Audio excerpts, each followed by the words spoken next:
So Poseidon is the god of water, he is the god of the sea, he's the god of rivers, but he's also the god of earthquakes, and he's the god of horses, and well, I'm going to tell you why. When a god presides over a lot of different domains, it can be easy to think that they have nothing to do with each other, but when you look at them more closely, a lot of the time, they actually do tie in together into an overall theme. It's all about that Brandon, baby. So why is Poseidon the god of earthquakes? Why is he the earth shaker? Usually you would kind of assume that that would be a land god rather than a sea god, because, you know, he's the god of water, he's the god of the ocean. You would maybe assume that it's, say, an underworld god, someone like Hades. He controls the underworld, so under the earth would be where earthquakes come from. That does make sense. And some people assume that that's because in Mycenaean Greece, in very, very old mythology, Poseidon was also the god of the underworld as well as being the god of the sea. But funny thing is, that has nothing to do with it.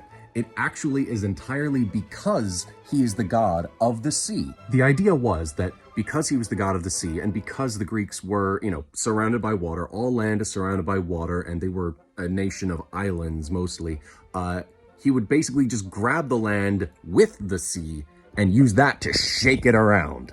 But where do horses come into play?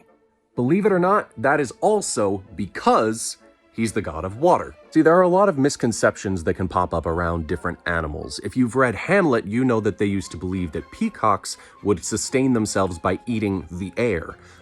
People nowadays still believe that lemmings run off of cliffs, when really that was just something where documentary filmmakers chased lemmings off of a cliff to make for more interesting footage for a documentary. It was a complete lie. The ancient Greeks had a similar idea about horses, where they believed that a horse was able to create a spring, a water spring in the ground by stomping their hoof. This also shows up in a myth about Pegasus, where Pegasus created a specific hot spring, I can't remember the name off the top of my head, by stomping a hoof onto the ground. But it was believed about horses in general. My guess is because of the fact that, you know, if you follow a horse in the wild for a while, they'll probably come across a spring. But because springs are full of water, it seemed that horses were able to create water out of nothing, just hit the ground and then water bursts out. So of course it makes perfect sense that Poseidon made those guys to give us more water. So he is the god of the sea, he is the god of earthquakes, and he's the god of horses, but all of those are just because he is the god of water. And the interesting thing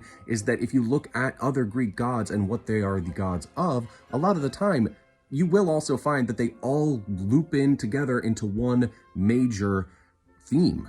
Sorry, Poseidon, turns out your branding was pretty on point. Also, let me know if you want to hear any of this about other Greek gods, because some of them get kind of weird.